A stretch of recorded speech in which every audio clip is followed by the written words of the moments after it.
How we doing, guys? Everyone well? Yep. Nice and early in the morning. Just come back from a nice good run. Yeah, so basically, guys, just going to keep up the content as we've been carrying on with the jail stories. Where did we stop at now? I think next stop was HMP Humber. HMP Humber is now what you call a super jail. It was HMP Everthorpe and it was HMP Wolds roughly about 7-8 years ago, till they made it into one big prison, HMP Humber. Now HMP Humber, to be fair with you, is a pretty decent prison when it comes to your food and your laid back restrictions and what have you. A lot of people can stay out the cell a long time, except for when it was the COVID restrictions, like it was 23 hours bang up then, but before the COVID restrictions, it is a good jail. You're left out your cell all day, and yeah, people can mingle in with one another. You can go in one another's cells, stay with one another all day. The restrictions are very loose, a bit like how Marshgate was. So, but when things start getting too loose and everything, people start taking liberties. Like even it's just human nature, innit? You know what I mean? People only do what you let people get away with in some restrictions, in some certain restrictions. That's why, like a lot of respects, I do respect HMP Hull in a way, because they have got it on box and you know where you stand. You know what I mean? It's as simple as that. A no is a no and a yeah is a yeah. Like Humber, it's like a bit of a free-for-all. The staff get told to fuck off and walk on, and yeah, so much, so on, so on. Like, you know what I mean? Like, kind of like the prisoners run the prison, you know what I mean? But yeah, when I was in there, I was on M wing, which was next to K wing. That was on the other side. That was on the wall side. It was a very good jail. I was on surgery on there as well. When I was talking to you last one about when I was in Full Sutton and what have you, and I was giving the Ramadan boxes, I was giving them the same out then. I think some well-known kids. I was in with G-Rat from Leeds. G-Rat, what's happening, kid? He was on my wing there at the time. So a few good lot of lads were there. A good mixture of lads from everywhere, to be honest with you. My good mate who was there, who's now sadly died. Patrick Lee McCann, Irish traveller kid from York. Well, originally from Ireland, originally from the Black McCann family. But his nickname was Paddy. He died a few about 6 months ago in York. Talking to his wife and what have you, I was very sad because he was chilling with me every day and he was a proper great guy. He was Paddy.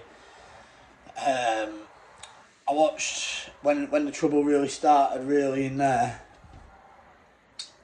It was because there was that many drugs and that about and what have you at the time.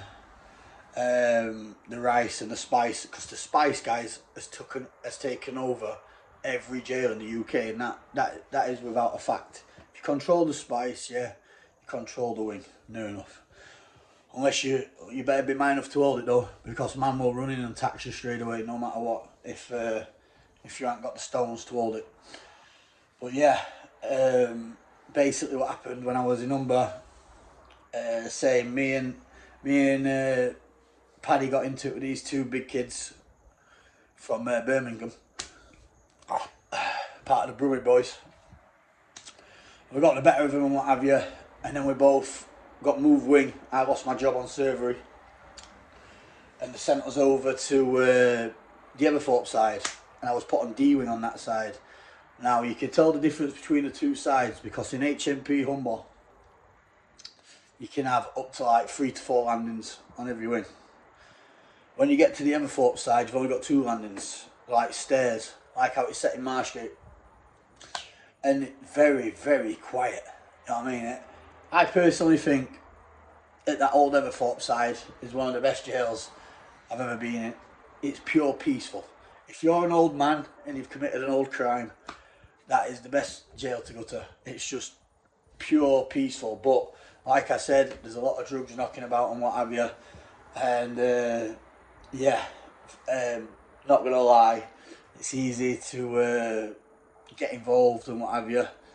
and before you know it, you've got security up your ass. So really, in this jail, I only had really a few fights. I didn't really have many fights in that jail. You know what I mean? I cracked a few kids and what have you, and put a lot down, but I shut everyone down, and I basically controlled everything on that side.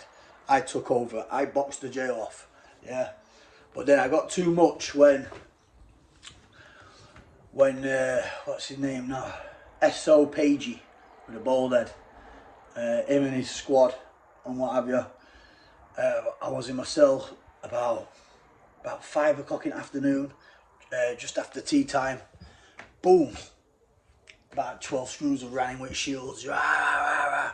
You're coming with us. You're coming with us. Blah blah blah. Like fucking. I had a little bit with them, but not really much got laid off. I had shields rammed in my face and I couldn't move, so I got cuffed up on camera. Prisoner May A8210AW. Comply. That's my prison number. I know my prison number off by heart, and your prison number never changes, guys. Never changes. Whenever you get that prison number, even if you were 16, 18 years old, it stays with you forever. I know mine off by heart, like I say, A8210AW. You know what I mean? So they text me down to the segregation. Gets down to segregation there, and I says, what's the charge? And he says, we don't have to tell you a charge, it's security block. And I said, what do you fucking mean security block? I said, you can't do that. I said, we can do what the fuck we want. So they are on it, the security in there. It says, we believe you're in control of this prison, blah, blah, blah, blah, blah. You're going to suffer down here for a while. You're on good order and discipline. GOAD. So I put it in front of the governor. I said, Governor, what's going on? And he went, security intel. I said, can I look at the security intel? They went, no, it won't be security intel if you could look at it. So basically, that's the only thing I ever disagree about. Intel. You can never challenge it. Yeah? So they can justify whatever they do whenever they think you've got too big or too high in the jail game, yeah?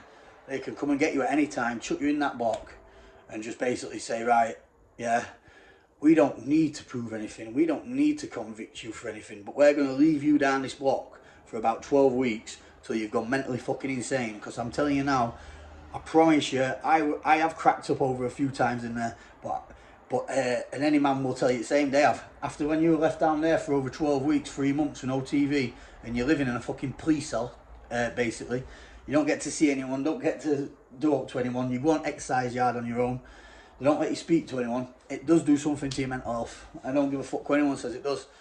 You know what I mean? But you just got to stay strong, out blasting, press ups out, left, right and centre, sit-ups, squats. After 7 days, you get a wind-up radio. So when I get in the wound-up radio, waiting for every song, and when a song had come on, I'd shadowbox, yeah, all the way through when the song was on. So, because roughly a song, as you know, guys, is well over 3 minutes to 4 minutes, so it's like a 3-minute round. Bam, bam, bam, bam, bam, bam, bam. And yeah, that's the only thing what kept me fucking half sane. If it weren't for that, fucking heart, I would probably be in a psychiatric hospital. You know what I mean? Because it does send you nuts. It tests you how strong you really are in there and in there.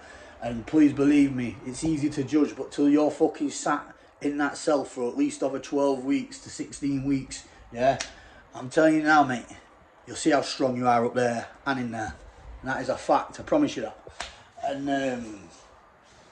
long story short, the seg started filling up with all different kids from different areas, Sheffield kids, fucking hell, kids from Bridlington, kids from Skeg, kids from Hull.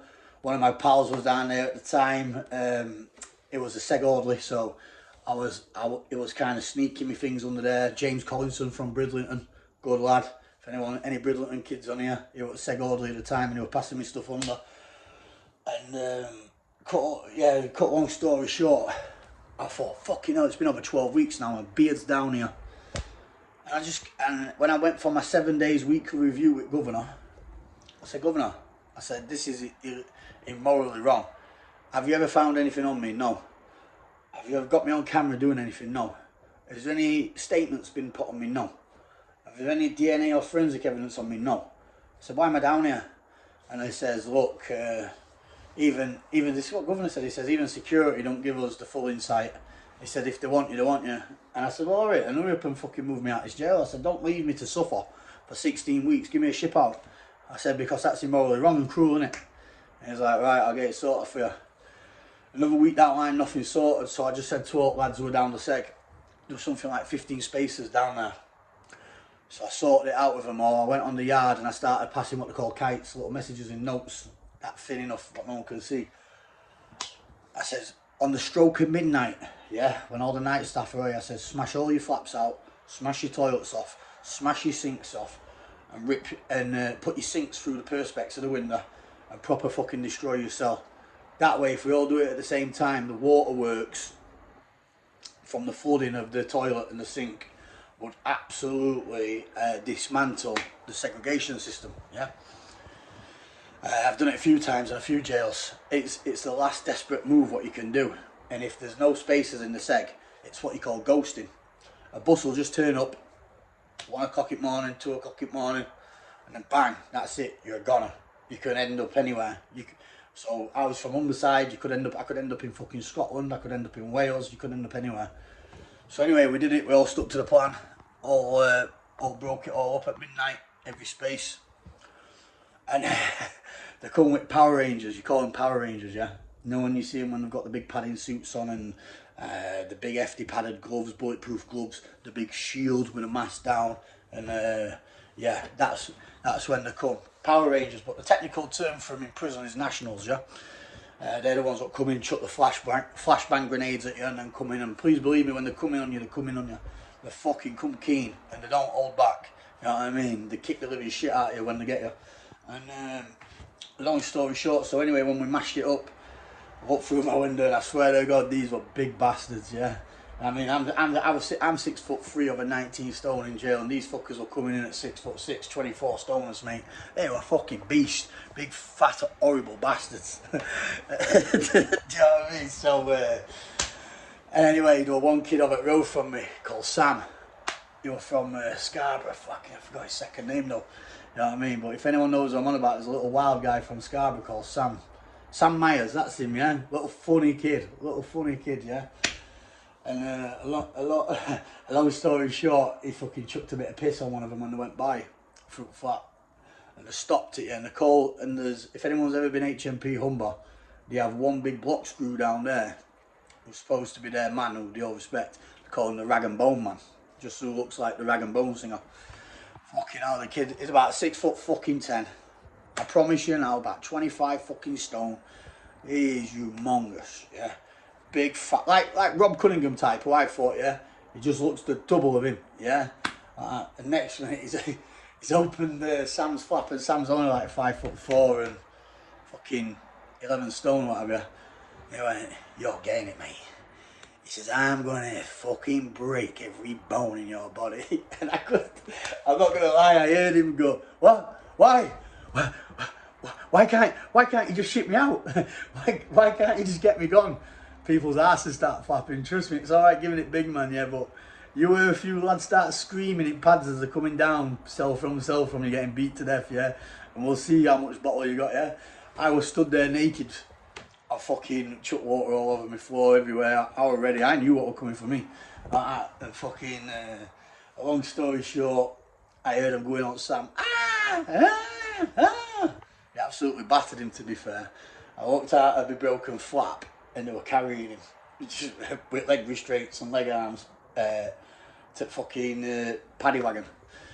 Anyway, after they've done all the 12 lads and sent them off to various jails all around everywhere, I didn't get to find out where they went. It finally come to me on my stage. They left me till last because I knew I was a leader. I fucking stood back end of the cell. I'm there naked, yeah, freezing about 1 o'clock in the morning. You know what I mean? Fucking. I'm like, "Fucking come on then. Well, you know what I mean? My meat and 2 veg are hanging out." And they just looked like that and they says, "Look, bruh, yeah, we can't be fucked with this, yeah? We've just had to fucking do all these in, yeah, whatsoever, yeah? Can we do this the fucking right way? Here's a blanket, and can you just walk on the bus, yeah, and whatever?" And I went, "You think I'm fucking daft?" I said, "You think I'm daft?" I said, "I know your game." I said, "Take my guard down and do me, like they did in Hull." You know what I mean? He's like, no, none of that. I promise you, governor come. I went, "Mate, promise you there'll be no brutality." I went, "Yeah?" He went, "Yeah." I went, "Okay then, mate." So I put the blanket on. First time I ever complied. I put the blanket on me. I walked to the bus. there I was, jumped on the bus like that, and I says, what's the crack then now? Where am I going now? Like that, and I went, oh, don't worry about that, kid, like that, yeah, fucking we'll see. So I left Humber side and I started seeing sign towards the Midlands. I thought, where am I going now? And all of a sudden there it come, HMP Nottingham. I thought, here we go, Robin Hood country. Get ready for the next story, guys.